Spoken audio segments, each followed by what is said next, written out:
السلام علیکم ورحمۃ اللہ وبرکاتہ۔ الحمدللہ والصلاة والسلام علی رسول اللہ، اما بعد۔ کلیہ امہات المومنین کے اس رمضانی پروگرام کا آج 28واں سلسلہ ہے۔ الحمدللہ ثم الحمدللہ، مطلب کہ اب تک 27 علماء کرام اور جن میں سے 4 معلمات اور 23 علماء کرام کے اب تک خطابات ہو چکے ہیں، اور آج کی ہماری یہ نشست 28ویں نشست ہے، اور آج کی نشست کا موضوع ہے عورت کی حفظ کا مقام و مرتبہ اور اس کا تحفظ۔ اور اس موضوع سے متعلق آج ہمارے مہمان خصوصی ہیں شیخ محمد ایوب العمری حفظہ اللہ ورعاہ۔ آپ دھورا ٹانڈا کی ایک بڑی جامع مسجد کے امام و خطیب ہیں، اور الحمدللہ اچھی صلاحیت کے مالک ہیں۔ میدان خطابت میں بھی آپ اچھی صلاحیت رکھتے ہیں، اور فن تحریر میں بھی آپ اچھی صلاحیت رکھتے ہیں، علاقائی جمعیت کے ذمہ داروں میں سے ہیں، اور انشاءاللہ تعالی ہم براہ راست شیخ محترم کو سنیں گے۔ تو میں بڑے ہی ادب و احترام کے ساتھ شیخ محمد ایوب العمری حفظہ اللہ ورعاہ سے ادباً درخواست کرتا ہوں کہ آپ عورت کا مقام و مرتبہ اور اس کے تحفظ سے متعلق ہمیں مستفید فرمائیں۔ چونکہ تعداد ابھی خاص جڑی نہیں ہے، لیکن وقت چونکہ زائد ہو چکا ہے، اس لیے اپنے اپنے وقت سے سب جڑتے رہیں گے انشاءاللہ۔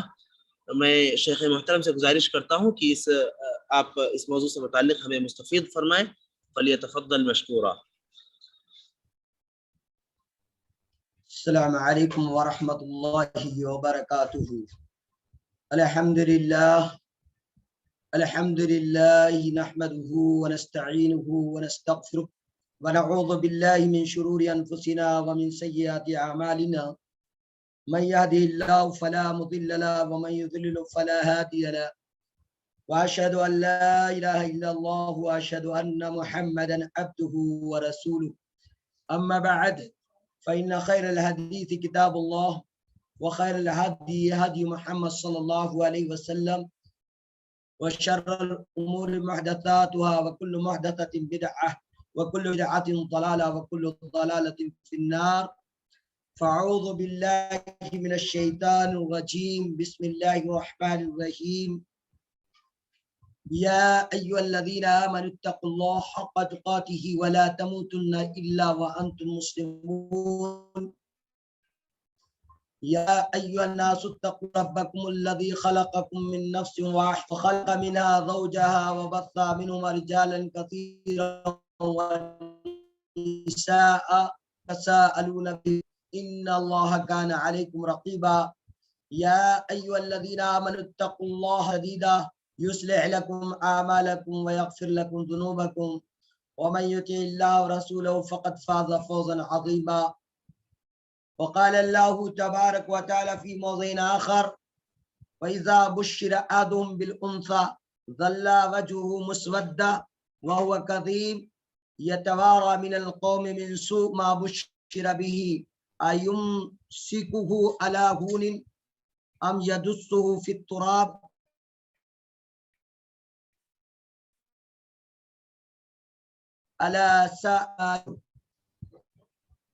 محترم معزز سامعین و سامعات، ناظرین و ناظرات، اللہ رب العالمین کا بہت بڑا احسان ہے کہ اس نے ہم تمام کو رمضان المبارک کے اس مبارک موقع پر بفضلہ تعالی بہت ساری عبادت کرنے کا موقع نصیب فرمایا۔ الحمدللہ ہم نے قرآن مقدس کی تلاوت کی، اور قرآن مقدس کی تلاوت کے ساتھ ساتھ ہم نے اللہ تعالی کی عبادت کی، ذکر و اذکار میں اپنا وقت گزارا، روزے کی حالت سے رہے، قیام لیل کیا، ساری چیزیں الحمدللہ ہم نے ادا کی ہے، اور انشاءاللہ جب تک یہ وقت باقی رہے گا کرتے رہیں گے۔ اللہ تعالیٰ سے دعا ہے کہ اللہ تعالیٰ ہم تمام کی عبادتوں کو قابل قبول فرمائے اور اللہ رب العالمین شرف قبولیت نصیب فرمائے۔ تو محترم ناظرین و ناظرات و سامعین و سامعات، آج کا ہمارا موضوع ہے عورت کا مقام اور اس کا مرتبہ۔ اللہ تبارک و تعالی نے قرآن مقدس میں اس بات کا ذکر فرمایا ہے کہ پہلے زمانے میں عورتوں کے معاملات میں کیا ان کے حالات تھے، عورتوں کے کا کیا مقام تھا پہلے ادیان کے اندر، اور دیگر تمام ادیان میں عورتوں کا کیا مقام ہے اور کیا مرتبہ ہے۔ اللہ رب العالمین نے اس کا بہترین نقشہ بھی کھینچا اور ان لوگوں کے حالات کی عکاسی بھی فرمائی اور بتایا کہ ان لوگوں کے حالات کیا تھے۔ چنانچہ قرآن مقدس کی اس آیت کریمہ میں جو سورہ نحل سے متعلق ہے، اس آیت کے اندر اللہ رب العزت نے فرمایا جس بات کی اسے خبر دی گئی ہے اس کی مذمومہ شناعت کے باعث لوگوں سے چھپتا پھرتا ہے، اور فرمایا کہ اذا بشر احدهم بالانثى، کہ جب ان کو کسی لڑکی کے یعنی یہ خبر دی، خوشخبری دی جاتی تھی تو ان کا چہرہ جو تھا کالا پڑ جاتا تھا، اور اسی طرح وہ اس سے چھپتا تھا کہ آیا وہ اسے پیش آنے والی ذلت کے باوجود زندہ رہنے دے یا اسے کہیں مٹی میں گاڑ دے۔ سنو، جو رائے وہ قائم کرتے ہیں وہ بہت ہی بری ہے۔ اللہ تبارک و تعالی نے یہ بات بتائی کہ جب ان کو اس بات کی خبر دی جاتی یا ان کو اس بات کی خوشخبری سنائی جاتی کہ ان کے ہاں کہتے عورت پیدا ہوتی یا کوئی لڑکی کی بشارت دی جاتی تو ان کے چہرے کالے پڑ جاتے تھے، اور ان کے چہرے کالے پڑ جاتے اور ان کے چہرے برے ہو جاتے تھے اور وہ ایک دم سست ہو جاتے تھے۔ تو اللہ تبارک و تعالیٰ نے یہ بات بیان فرما کر اس بات کا احساس دلایا ہے کہ جب بھی کوئی کسی خاتون یعنی کسی بچی کی پیدائش کی بشارت اہل اسلام کو ملے تو اہل اسلام کو چاہیے کہ وہ اس پر خوش ہوں۔ اللہ کے نبی محمد رسول اللہ صلی اللہ علیہ وسلم کی حدیث میں اس بابت بہت ساری باتیں آئی ہیں۔ بخاری شریف کی روایت کے اندر یہ بات آئی ہے کہ ایک عورت نے نبی کریم صلی اللہ علیہ وسلم سے سوال فرمایا، آپ سے سوال پوچھا کہ اللہ کے نبی صلی اللہ علیہ وسلم اگر کسی کے یہاں 2 بچیاں پیدا ہو جائیں تو اس کے لیے کیا اجر اس کو ملے گا اور کیا اس کو حاصل ہوگا؟ تو اللہ کے نبی صلی اللہ علیہ وسلم نے فرمایا اس کے لیے 2 جنتیں ہوں گی۔ انہوں نے کہا کہ اللہ کے رسول بتائیے کہ اگر ایک لڑکی ہو تب؟ تو آپ نے فرمایا اس کے لیے 1 جنت واجب ہوگی اگر وہ اس کی اچھی طرح تربیت کریں اور تربیت کر کے اس کو پالے پوشے، اس کی پرورش کریں۔ تو معلوم یہ ہوا کہ اسلام نے عورت کو بہت اونچا مقام دیا ہے، جبکہ اسلام سے قبل عورتوں کے اوپر ظلم و زیادتی کی جاتی تھی، بہت زیادہ ان کو اپنی جوتی کا جو ہے غلام، اپنی جوتی کے برابر سمجھا جاتا تھا، اپنا غلام تصور کیا جاتا تھا، ان کے ساتھ بہت برے سلوک ہوا کرتے تھے۔ اللہ تبارک و تعالیٰ نے نبی کریم محمد رسول اللہ صلی اللہ علیہ وسلم کو مبعوث فرما کر، آپ نبی کریم صلی اللہ علیہ وسلم کو بھیج کر اس بات کو آپ کے جو ہے اس بات کو عام کر دیا اور یہ بتلا دیا کہ جس طرح ایک مرد کا حق ہے اسی طرح عورتوں کے بھی حقوق ہے۔ جس طرح ایک مرد کو چلنے پھرنے اٹھنے بیٹھنے میں جو ہے حقوق حاصل ہے، جس طرح تعلیم کے حصول میں ایک مرد کو تعلیم حاصل کرنے کا اور علم حاصل کرنے کا حق حاصل ہے، اسی طرح عورت کو بھی حق حاصل ہے۔ جس طرح ایک مرد کو نماز عبادت کرنے کا جمع ہو کر کے ایک جگہ پر حق حاصل ہے، اسی طرح عبادت کرنے کا حق عورت کو بھی حاصل ہے۔ اسی لیے اللہ کے نبی صلی اللہ علیہ وسلم نے یہ بات فرما دی کہ فلا تمنعوا اماء اللہ مساجد اللہ، کہ اللہ کی بندیوں کو اللہ کی مسجدوں سے نہ روکو۔ آج ہمارے ہاں یہ تصور پایا جاتا ہے کہ عورت نہ تو عبادت کر سکتی ہے مردوں کے مد مقابل، اور نہ ہی تعلیم حاصل کر سکتی ہے مردوں کے مد مقابل، اور نہ ہی وہ اپنے معاملات کو طے کر سکتی ہے۔ یہ سارے حالات و معاملات ناواقفی کی بنیاد پر ہے، لا علمی کی بنیاد پر ہے،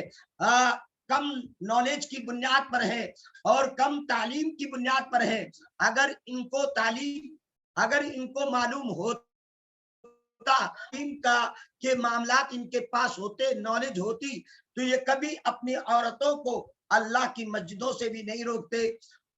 آج اللہ کی مسجدوں سے روک عورتوں کو اتنا امت کا کہا ہے کہ امت گمراہی کے راستے پر جا رہی ہے۔ جن ماؤں کو تربیت کرنے کا اللہ رب العزت نے اولادوں کو حکم فرمایا ہے، اور جو ماں اپنے بچے کا پہلا مدرسہ ہے، اگر پہلے مدرسے کی تعلیم اچھی نہ ہو، پہلے مدرسے کو اگر صحیح طریقے سے نہ چلایا تو پھر آنے والی جو فصول ہے، آگے آنے والے جو درجات ہے، وہ درجات یقیناً کمزور ہو جائیں گے جب پہلا مدرسہ کمزور ہوگا۔ اس سے پتہ چلتا ہے کہ اگر عورت زور ہے، عورت علم کے اندر کمزور ہے، عورت کو علم نہیں ہے، عورت کو علمی باتیں پتہ نہیں ہے، تو ایسی صورت میں معاشرے کے اندر، سماج کے اندر تربیت کہاں سے آئے گی، پرورش کہاں سے ہوگی، اور ان کے علم کا جو علم ہے، نالج ہے، وہ کہاں سے آگے بچوں میں بڑھے گی۔ ماں کی تربیت اپنے بچوں کے لیے بہت ہی لازمی اور ضروری ہے۔ اسی لیے علامہ اقبال رحمت اللہ علیہ نے کہا تھا کہ وہ قوم کی ترقی مقصود ہے اگر، وہ قوم کی ترقی مقصود ہے اگر بچوں سے پہلے ماں کو تعلیم دیجیے۔ تو ماں کی تعلیم، ماں کی تربیت بڑی مشہور و معروف ہے۔ اسلام نے عورتوں کو مقام دیا، اسلام نے مرتبہ دیا، جبکہ اسلام کے آنے سے ماقبل، اسلام کے آنے سے پہلے لوگوں کی یہ حالت تھی کہ لڑکیوں کو زندہ درگور کر دیا کرتے تھے۔ اللہ تبارک و تعالیٰ نے بیان فرمایا کہ وَإِذَا الْمَوْءُودَةُ سُئِلَتْ بِأَيِّ ذَنبٍ قُتِلَتْ، کہ جب زندہ درگور کی ہوئی عورتوں سے سوال کیا جائے گا کہ کس گناہ کی پاداش میں قتل کیا گیا تم کو، تو یہ اللہ رب العزت نے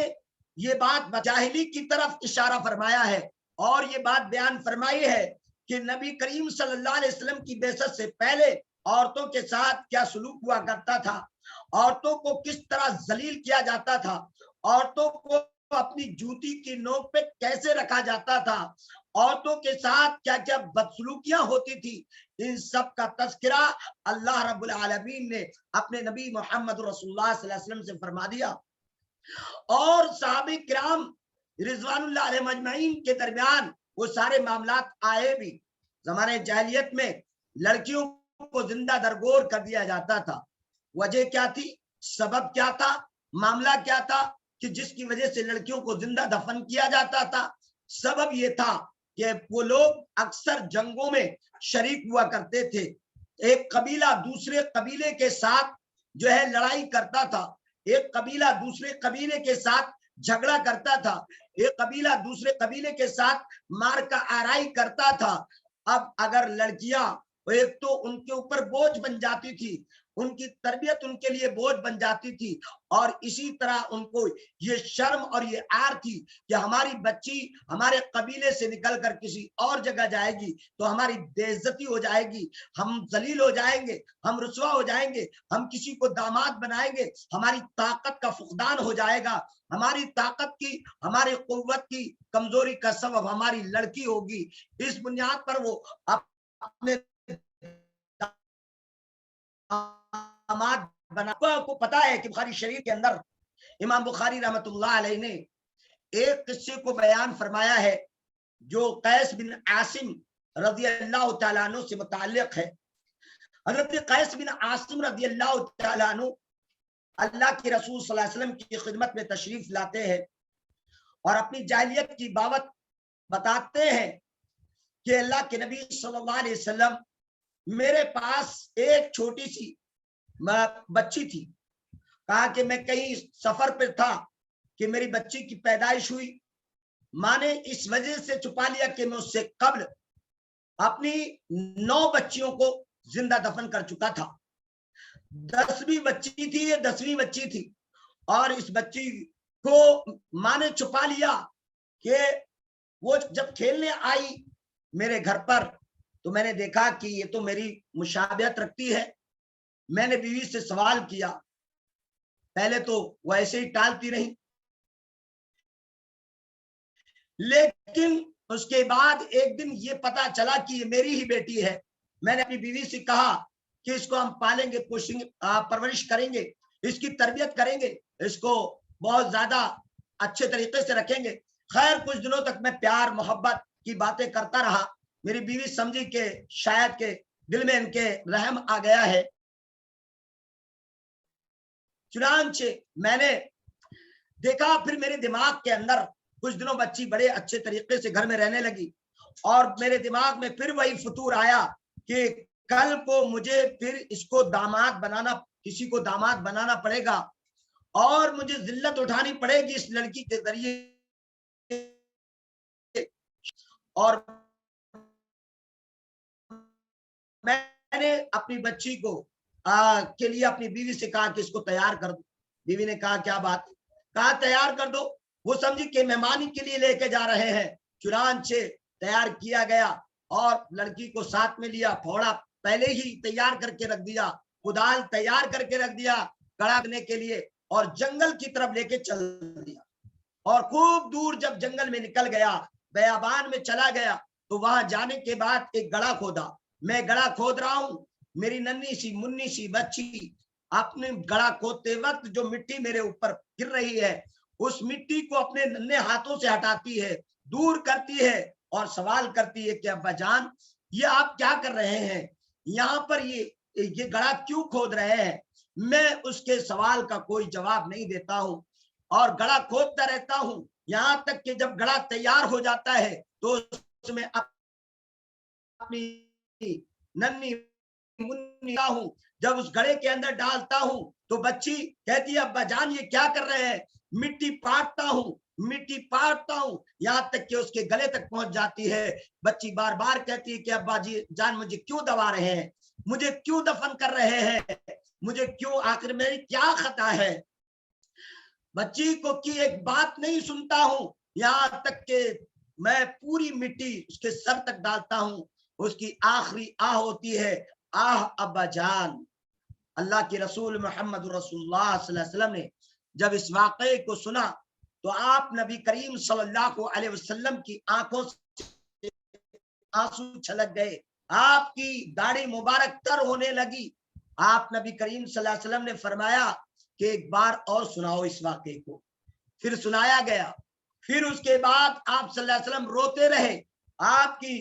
جو ہے آنکھ مبارک سے آنسوؤں کے جو ہے قطرے گرتے رہے، یہاں تک کہ آپ کی داڑھی تر ہو گئی۔ آپ نبی کریم صلی اللہ علیہ وسلم نے تہبارہ اس کو سنا تو آپ کی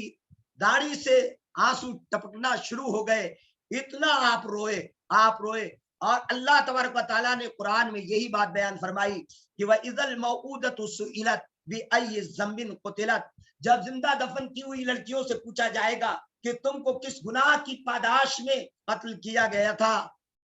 تو اب بتائیے کہ اللہ رب العزت نے اسی نقشے کو کھینچ کر رکھ دیا، تھوڑے سے جو ہے تھوڑی سی